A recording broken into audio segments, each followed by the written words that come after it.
These tall pine tubers, winter peas, are 10 to 11 inches tall. They've been in the ground since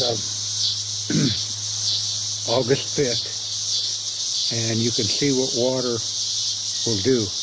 Now this ground's marginable, so down at the farm it would even be better. This is just a little test plot. But this is what you got 30 days after you plant tall pine tubers and a variety of brassicas and winter peas combined in there. Every wet seed I had in my pockets I dumped out right there, and I've watered it. So that's like I say, that growth is around 10, 11 inches tall in 30 days. That's what you can expect. But let's go down and see what we have in the real field. I got my Las Vegas shirt on because food plotting and farming in general is about as risky as Las Vegas. We had a half-inch of rain here in Clark County in 33 days. Germination's been almost non-existent in a lot of my food plots. I'm going to take you out and show you them. You can do everything right, and you want to do everything right because you want the best results. But without rain, it's not going to happen. And you can't get discouraged. You just have to keep moving on because you know, most people work 40 hours, they get a paycheck at the end of the week. Well, farming and food plotting and stuff like that, I've worked many 40 hours and never received a paycheck. So if you got to have a paycheck at the end of the week, you may not be a good food plotter or land manager, because things out of your control may go south on you. And when that happens, there ain't nothing you can do about it. Does it make you mad? You damn betcha. It pisses me off royally. Because I live in a lifestyle that everything has to be perfect. Well, you don't get it perfect, but you try your damnedest to get it that way. And when you miss all these opportunistic rains, half inch is nil to none. This ground's so dry that the only thing you can raise down here in Clark County right now is hell with a fiddle and a jug. And you'd grow a good crop of that, because the people are pretty well depressed watching their livelihood wither up and die. So let's go look at these food plots and see what had happened. It's 33 days in the ground. So you've seen what was in the backyard on the test plot. Now let's go compare that to what's actually in the field. You notice the power plant, the beans in there are still growing real good in that power plant. The sorghum is matured. Sunflowers have gone by the wayside. That's why you got to remember, power plant is a spring and summer attractant, and it did a lot. I mean, there was a lot of honeybees, a lot of birds, and so it attracted quite a bit of different variety of wildlife. And keep in mind, that's your main goal, is to attract wildlife overall, not just one specific animal. If you're doing that, then, you know, you're going to come up short sometimes, because you got to enjoy everything that you attract. There's going to be rabbits, doves, songbirds, honeybees. All those benefited from your labor, not only just the white-tailed deer. Here's that vining soybean, climbing soybean. You notice that's pretty high. That's almost 4 feet high right there. So that did pretty good. And now, as everything else is dying out in there, that's the way it's supposed to be. The beans will still be there, and that'll give them some forage, carry them in to fall. But bright yellow heads are dead and gone. Now here's some soybeans. There's pretty good bean in there for as dry as it is. That's amazing. Made a lot of pods, as you can see on that.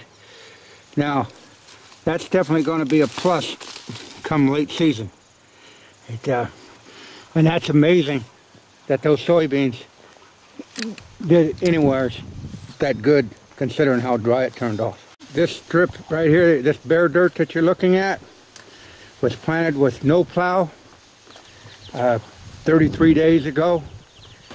And you can see the dust as I'm kicking up the dust. That's how dry it is.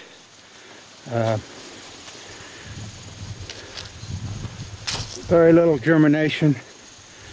And what would germinate would probably just burn off in this heat. There goes a little deer down the trail. Yeah, it can be pretty trying. I say we had a half-inch rain down here, and this is what we got for our results after 33 days. And this is actually planted in tall tine tubers right here in front of us, and ain't gonna happen. It's the 7th day of September. Those things should have been up at least 4 or 5 inches tall. Got them in the backyard right at a foot tall. It's just the way it is. I mean, best laid plan of mice and men. You know how that story goes. Here was another area, tall tine tubers. There again, ain't gonna happen. And I want to show you something over here though. You talk about browse. Notice all these beans right in here. They've all been browsed off by the deer. But boy, there's a lot of beans still on there. There's a lot of beans on there. So if they eat the leaves, that's all right. But there is a tremendous amount of beans in there, which I'm happy about. There's a lot of beans in them pods. So this will be a good draw, even though they browsed the tops pretty good there. As it gets out in the field, they didn't do as much. But yeah, and the corn come on. We got ears hanging on the corn over here. Ears there. That'll be another food source. But make sure you diversify your efforts, because if I would have stood alone on a cereal grain or a Baraska grain, I'd be up that creek without that paddle. There's one lonely little turnip right there. The rest is, as you can see it, just bare ground. Nothing there, no moisture. 33 days, half-inch rain. That's not gonna happen. Now, I don't know.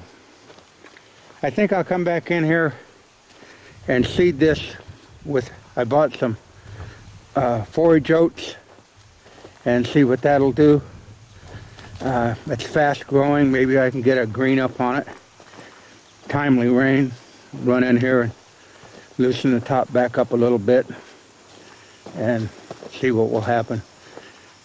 This was an expensive seed right in here, and as you can see, our gauge baskets, nothing in them, nothing outside of them. And it did germinate with that last little rain, but like I say, diversify your food plots solely for this condition.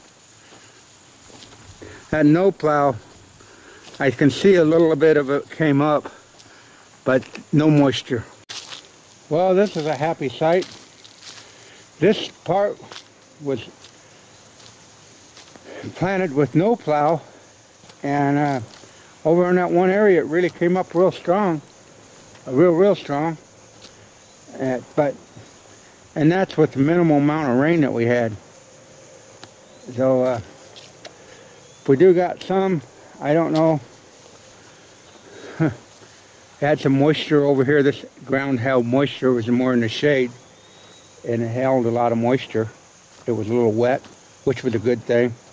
You can see some of our brassicas are growing. I got some tall tine tubers in this half, but they're nowhere close to what they were down home. But then again, these were subject to real conditions, not watered every day. And so if if you had the water or ample moisture, they would really rock and roll.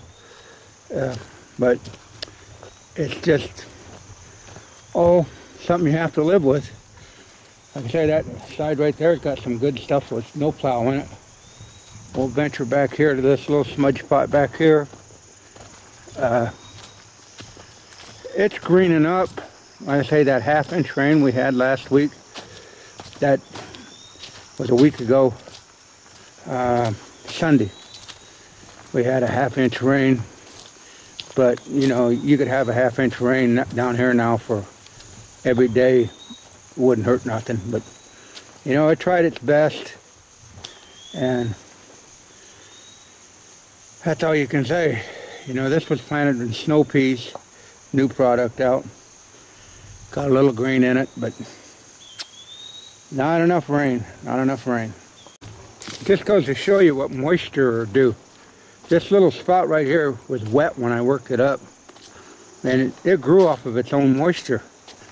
And that's only 20 yards away from the last picture I took that was barely up to the top of my boot. Now that's not a good stand, but I'd take that if I had it all over the place. But you take what you get, not what you want. Well, as you can see from the field tour, our results are not all that impressive. But keep in mind, we still had fun doing this with the anticipation. Me and Deb and Sammy, we were out here tilling the dirt, our dirt, and that's the best you can do. And it's just like Las Vegas, you put your money in the slot machine, hope for the best. Every once in a while there's a winner. And I can't say that doesn't depress you because of the labor you put in it, not the money's irrelevant, just that you did all the labor and you like to see something happen for that. But when it doesn't, there's not a damn thing you can do about it. So it could still rain anywhere, but we've had over 12 days of back-to-back 90-degree temperatures. We had a couple days of 80s, and it went right back in the 90s. It's supposed to be 97 today. Not your typical growing weather. But just keep in mind, don't let it get you down. I've killed not hundreds of deer, but a lot of deer without food plots. So the world's not over with. It may seem that way, a little depressing, but you got to keep working on keeping that out of your mindset. It'll, that rut kicks in, stuff happens. But two things we got going for us is a super good bean crop on such a lousy growing year, and we got a pretty decent corn crop for as much fertilizer that we put on it. So those two things can come into a plus. But bottom line, when you're going to go food plotting, make sure you diversify. Plant everything you can plant, and if one goes south, maybe the other one will come on strong. But if you rely totally on one and it goes south, your whole food plot scenario is done for that fall. So perennials, annuals, whatever it takes, do it all.